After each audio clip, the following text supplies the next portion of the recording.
Hello everyone, this is Serious Trivia. Welcome back to the episode of our Suzerain Let's Play, as we continue after AM meeting, the Alliance of Nations. And we have some poll results. Our polling is 16%. Wow, we are all-time low there. The ATO modernizes Sordland Air Force. Right, so we've been getting aid after joining the ATO. Our military is at all-time strength because we modernized the Navy, modernized the Army, and now ATO is modernizing our Air Force. Perhaps we should have gone to war to protect our election chances.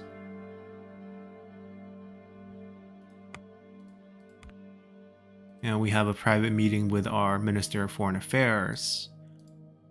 Mr. President, may I come in? Yes, David, please come in. First of all, thank you for your time. Don't mention it, what's wrong? I wanted to ask, how are you doing? I'm fine, thanks for asking. That's very good. Please be sure to take some time for yourself amid all this. If you ignore the mental fatigue, it'll slowly creep in on you. It will poison your thoughts. Thank you for your valuable advice. Thank you for taking my advice over the years. He started coughing. It's been many years since you were in my classroom. If there's one thing I learned from you, it is that power changes people. It makes them do things they were not imaginable before.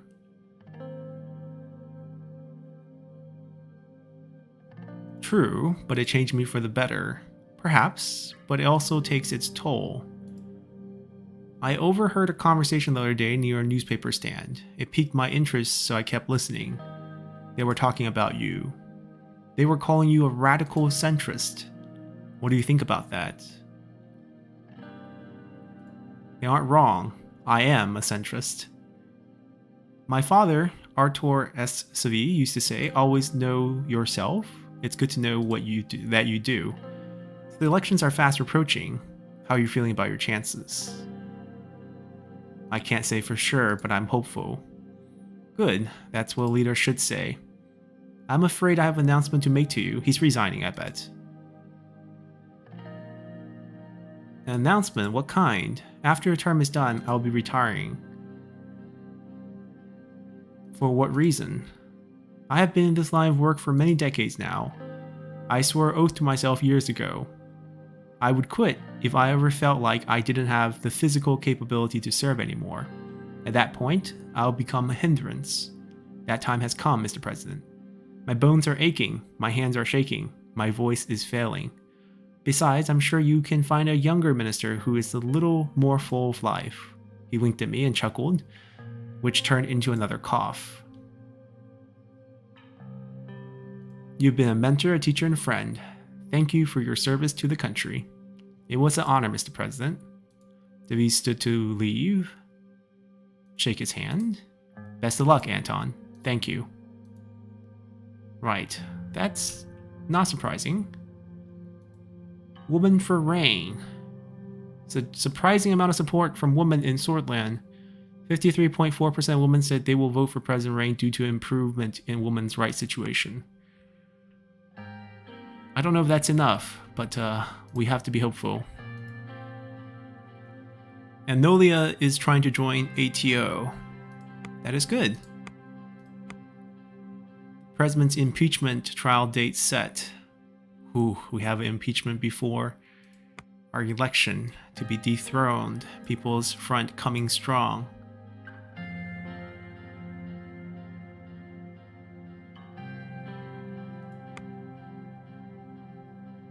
Mr. David has resigned. Rumberg possessed nuclear weapons. That should be a very threatening news for us. It's been confirmed.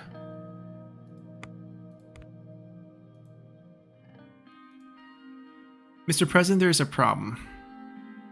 What kind of a problem? Some cabinet members said they wanted to speak to you urgently. They're in the White Room. Please follow me. Do you know what it's about? I was just told to come get you, sir. Sierra and Nia standing near the table with their arms crossed. Simon was sitting, playing with a pen in front of him. Pascal looked incredibly stressed. He wiped off his sweat. Good evening. Mr. President, I'll cut to the chase. We are here to let you know that we're handing you our resignations. Let's all calm down. We can work something out. I'm afraid we can't calm down. I'm sorry, Mr. President, but this is the end of the road. We simply cannot go on anymore after what happened. But why? What are your reasons? I suppose we owe you explanation. How could you create the secret state police? How dare you attack the very value this country stands on? You would go down in history as a dictator. This is a direct breach of the diplomatic process. You are responsible for destroying the lives of the representatives that this country has picked. What is most upsetting is the fact that we would not know any of this if not for these leaks. Your very own cabinet did not know of this.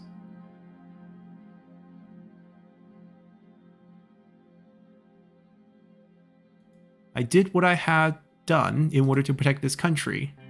No, you did what you have done to protect yourself. I guess this is what power does to people. I refuse to work under such circumstances. We can fix our mistake if we work together. It's too late. Even though you acted against the epidemic, which saved millions of swords, I cannot and will not stand with your abuse of power. The things you did behind closed doors shook me to my bones when the news came to my knowledge.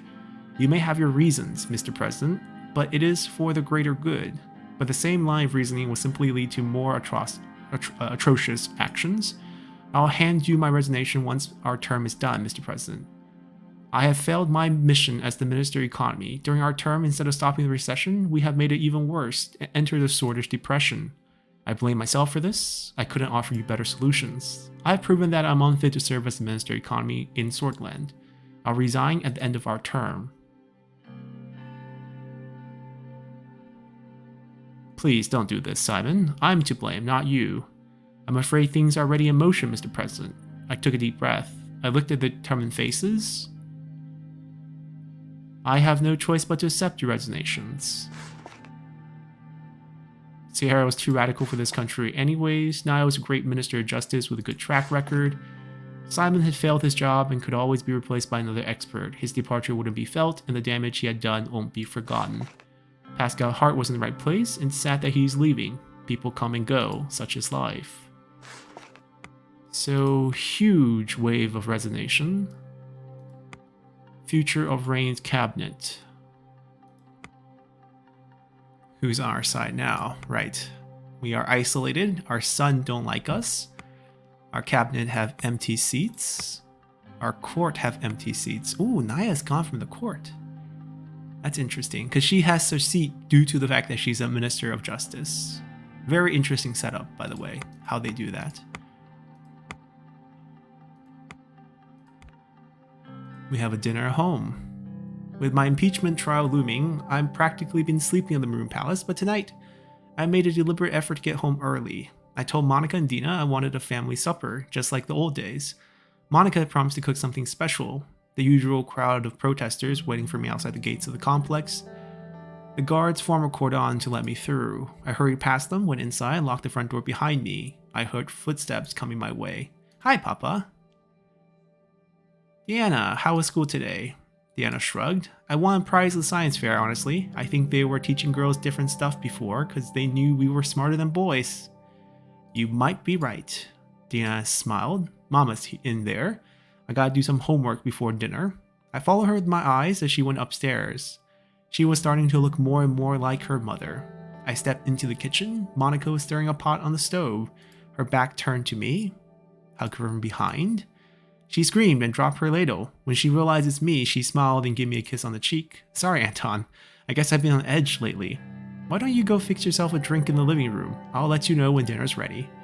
I sat down in the living room, poured myself a bit of whiskey, and flipped through one of Monica's woman magazines. It took me a second to realize Monica herself was on the cover. The headline, Sordland's Woman of the Year. Deanna came rushing back down the stairs and made a beeline for the coffee table. She picked up her pencil case. Almost forgot that. What do you hear from your brother these days? Not much. He doesn't call as often now that he's got a girlfriend. Papa, is it true how he got into a whole sort state? Would you do that for me too? Just keep studying, so we'll never have to find out. Monica appeared in the doorway. She smiled at the two of us. Dinner's ready. The three of us gathered around the dinner table. Monica laid out bowls full of zubla. The stew tasted as good as it smelled. Now that we're all here, I want to say something. I know the past 4 years have been hard on all of us.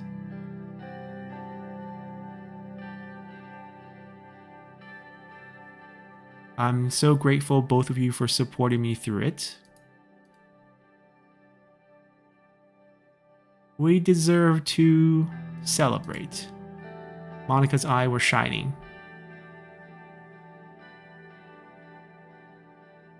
We need to run. No, we're not running. Once the election's over, I'm taking you both on holiday. Monica sighed heavily. Anton, I think you should quit politics, not just drop out of the election. Retire. What? Why? With everything that's happened, I don't think you belong in government. And every day you stay there gives your opponent more chances to smear your reputation, and ours. They have been making fun of me at school because of you, Papa. You being president, it hasn't been easy on any of us. Maybe we could go back to the way things were before.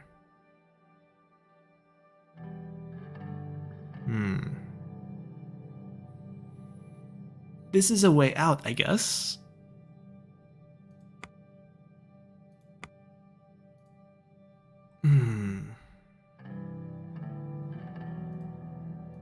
But I'm not sure.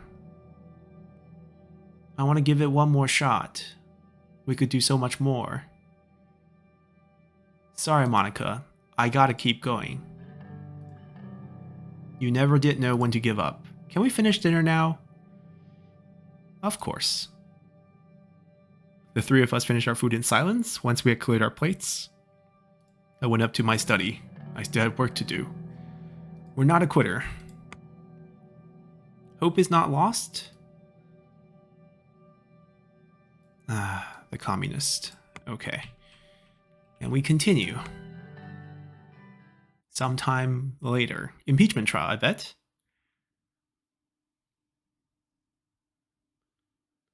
To quit before impeachment. We might go down, in disgrace, but the changes we made to the country will stay. Yep. Impeachment trial. Take a seat.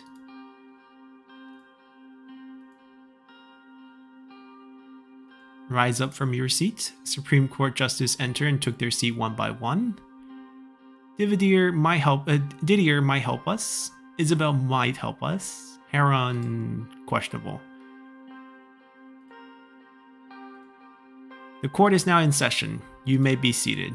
I call the case for the impeachment charges against the President of Sordland. The case number is 385372. The case will proceed as follows. Both parties will have the opportunity to present their evidence. The prosecution will call upon first, followed by the defendant. After both parties present their claims, the court will present its final verdict on the case. This court now summons Lucien Galade to present his evidence. Thank you, Your Honor. Lucien sat on the table. Ha! So Lucien is the one who betrayed us. Alright, don't make any comments. He gave me a small, humorless smile before turning his attention to the judges. Your Honor, dear attendees, I worked alongside Anton Rayne for many years, and I have seen firsthand how he treats the office of the president. Some of the orders he gave me were completely atrocious and utterly undemocratic. Unfortunately, I had no choice but to obey. The president told me if I failed to carry out his orders, my life would be in danger.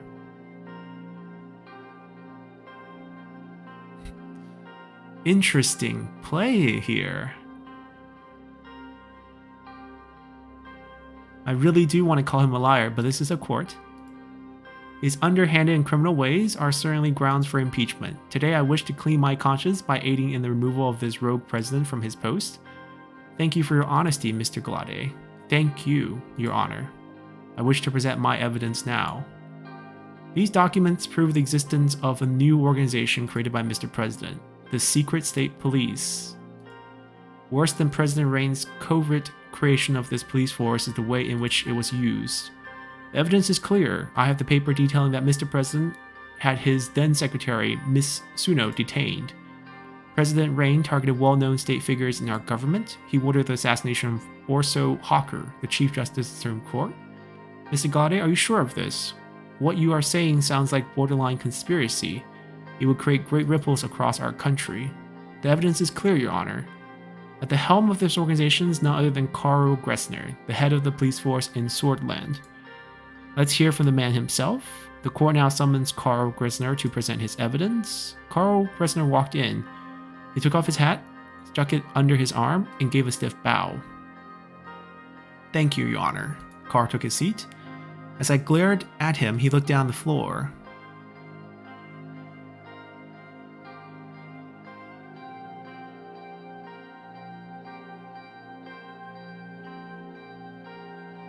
You can't even look me in the eye, can you? Karl said nothing.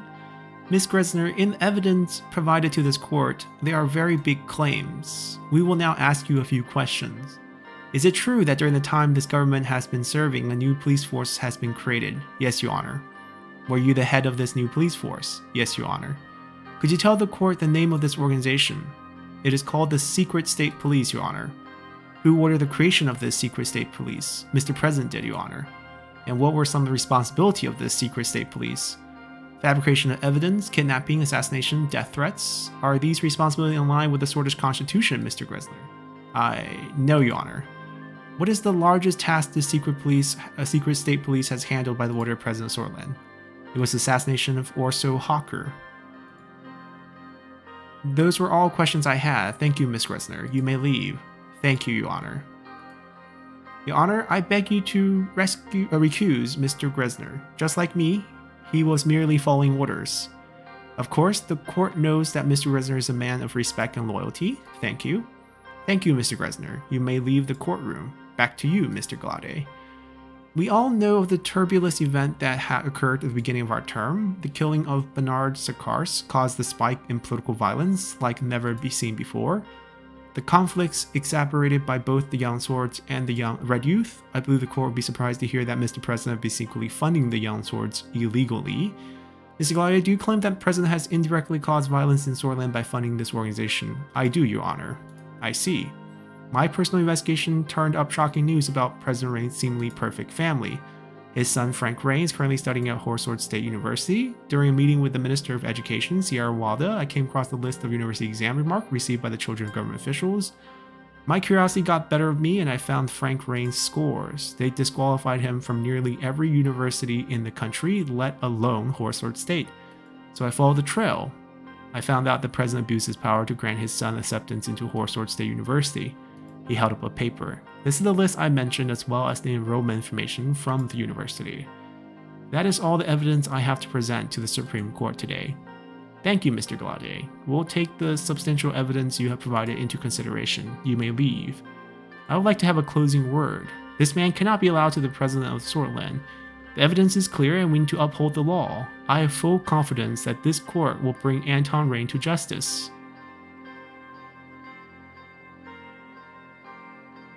How long have you been planning this? Silence in the court. Thank you for your time. Lucien rose up from his seat with one last look back at me and he left. All the evidence has now been presented in court. We'll proceed with the defendant. In light of these allegations, what do you have to say for yourself?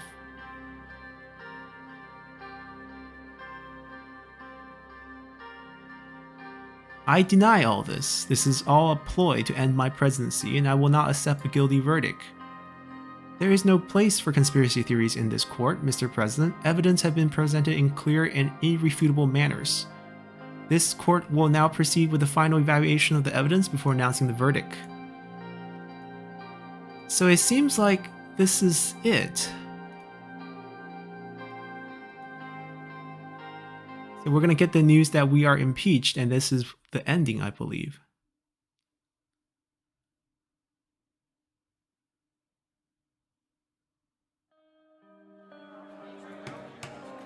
(1958) Supreme Court of Sordland. The gavel was tapped 2 times and Herang Grazzi demanded silence in a loud room. After a long pause, he ordered everyone to rise. One of his retainers handed him the letter with the verdict. Heron opened it with a barely suppressed smile. Knowing what's coming next, you felt that you did your best for Sordland no matter what. And also blame only yourself for trusting people. The next words you heard were, "It is hereby decided that Anton Rayne is impeached from office." The crowds in the courtroom, the very same people who celebrated your inauguration, erupted in loud cheers. You thought about how you would go down in history as the first impeached president of Sordland. But the judges weren't done speaking. For the magnitude of his crimes against Sordland, Anton Rayne is sentenced to life in prison. The crowd cheered even louder this time. Security officers grabbed your arms and started walking to the door. As you were walking, you worried about the future of your family. I hope we get a resolution of what happens with everyone. 1959, Antel Rock Prison. Your cell was cold and lonely. The only decoration you put on the damp, dark walls were the photos of Frank and Deanna. For a while, reading was the only thing you could do. After finishing the precious book sent by Monica, you kept yourself busy by writing your own memoir. Meanwhile, your family visited you at least once a month. Time flies in jail. 1964, Antel Rock Prison. Frank visited you for the first time in years, bringing along his wife and son. They reminded you of your own family in better times. You held your grandson for the first time. He squirmed and started crying in your arm. Frank told you he joined the ranks of People's Freedom and Justice Party. You congratulated him. 1968, Antel Rock Prison. It's been months since Monica's last visit. In the middle of the night, the warden knocked roughly on your door and told you had visitors. Frank, his wife, and Deanna were waiting for you with teary eyes. I guess our wife might be dead. Something was wrong. Seeing you, Deanna quickly turned around, hiding her face. Frank couldn't hold his tear anymore and told you his mother passed away. His mother, your wife, Monica. You're overcome with grief? You returned to your cell, numb and exhausted. Every passing second was torture as you rotted away in this dark, isolated hellhole. Lying down on your bed, you looked at your belt and the metal pipe in the ceiling. We will not hang ourselves. 1976, you spent the rest of your life between the four walls. Eventually, old age caught up with you. You were discharged from prison to the hospital to spend your last moments with your family. As you took your last breath, you grabbed Frank and Deanna. You pulled them close and said, "I'm sorry." Frank and Deanna started crying and hugged you. You could feel you were slipping away. Your eyes filled with tears and started to close, never to be opened again. And so Anton Rayne was no more.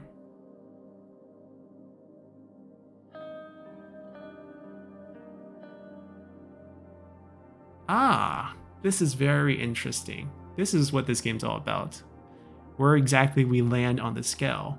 So I play this one pretty much according to how I would do things.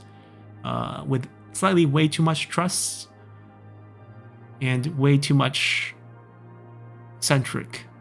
Doesn't really work in politics. You end up making no one happy. We're the fourth president of Sordland. We had one term. Vice President Peter, preceded by Edward Alfonso, succeeded by Vector. I mean, he takes over after the impeachment, but I don't know if he actually continues for much longer. We did fail really, really hard in terms of economy. That is something that I do regret. We caused 1.6 million to lose their jobs, but there were 60% less maternal death. 99 police officers and 640 British militants were killed in firefights. 779 people killed during the clashes between the Red Youth and Young Swords. 1,314 conscripts died in training. That's because we continue the conscription, mandatory. 11,222 people with British descent were jailed. 663 were killed. 328 people disappeared without a trace. 614,470 women joined the workforce, and 5,380 girls were enrolled in secondary education for the first time. Unfortunately, 81,000 companies declared bankruptcy. And we had 633 attaches from the ATO arrive in Sordland. Our policies actually lean slightly towards Melanievism. Peter is a centrist. Interesting.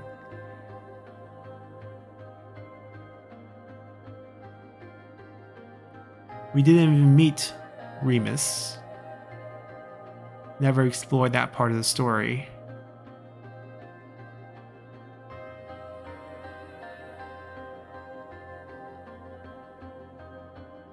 Okay. Alright. Let's finish things up.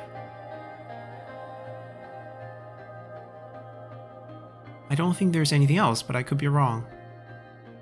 Nope, that's it. Very, very wonderful game, developed by a indie game company, I believe in Germany, Torpor Game. Very well written, and there's still a lot to explore here. I am interested in doing another playthrough, maybe not right away, but this time I might take things a little bit more selfish, I think. I think we should focus more on ourselves and also more on just us as a person. I think we tried too much to be good for the country. We did a few nice kind of social policy changes, but in the end, it did not bring the country any success, and it didn't do ourselves any favor. And our complete trust of Lucien was a big mistake, but now you learn. Games like this is absolutely wonderful on the first playthrough when you know nothing about it. And in future runs, we're going to know a lot more. And it's going to be more about exploring different routes rather than having a fresh story. So we'll see how we go. No rush on playing another one, but hopefully you guys enjoy this game. And we'll be featuring other indie games, as you will soon see on the channel. Hope you guys enjoy this one, and we'll see you guys next time. Bye!